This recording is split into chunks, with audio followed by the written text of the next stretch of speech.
A woman just didn't say good morning, and her husband slapped her across the face when he lost at gambling. Annie received another slap. Annie endured abuse every day. To protect herself and her daughter, Annie decided to learn kung fu. Each night after her husband fell asleep, Annie would sneak off to the boxing gym, learning fighting techniques from videos. Annie did 100 pull-ups daily, 1,000 push-ups. She stopped taking the bus, choosing to run everywhere instead. At home, Annie used a bag of flour to strengthen her arms, but all this had to be hidden from her husband. If discovered, Annie would surely be beaten to death. One day, Annie was attacked by her husband again. She tried to fight back, but lacking real combat experience, and being physically weaker than him, she was quickly knocked to the ground. As expected, Annie received a brutal beating. Discouraged, Annie returned to the boxing gym, planning to intensify her training, when suddenly an elderly Chinese man appeared. He took away her phone, saying, "You can't learn kung fu just by watching."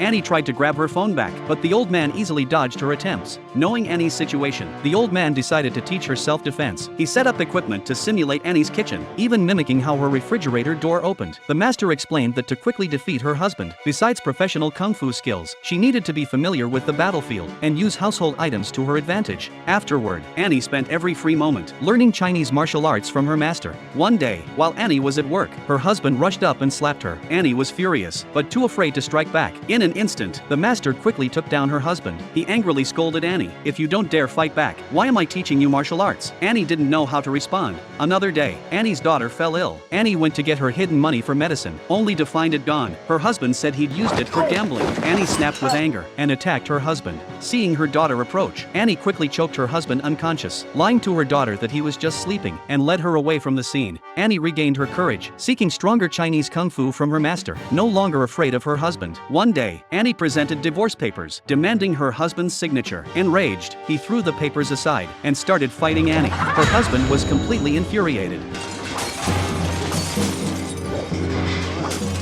and in his blind rage, every strike was meant to be lethal, but he was still no match for Annie, and was quickly defeated. Her husband ran to the kitchen, grabbed a bottle of liquor and drank it down, then unleashed drunken fist style, his punches following no pattern. Unpredictable and wild, Annie let her guard down for a moment, exposing her weakness. A few punches knocked her to the ground. She felt her ribs might be broken, but Annie didn't give up, and continued fighting her husband. After an intense battle, her husband was beaten badly, losing teeth. Finally, he could only tremblingly crawl forward, pulling the divorce papers close, and signing his name. In this moment, Annie didn't know whether to cry or laugh. She turned and left the room, running with all her might down the street.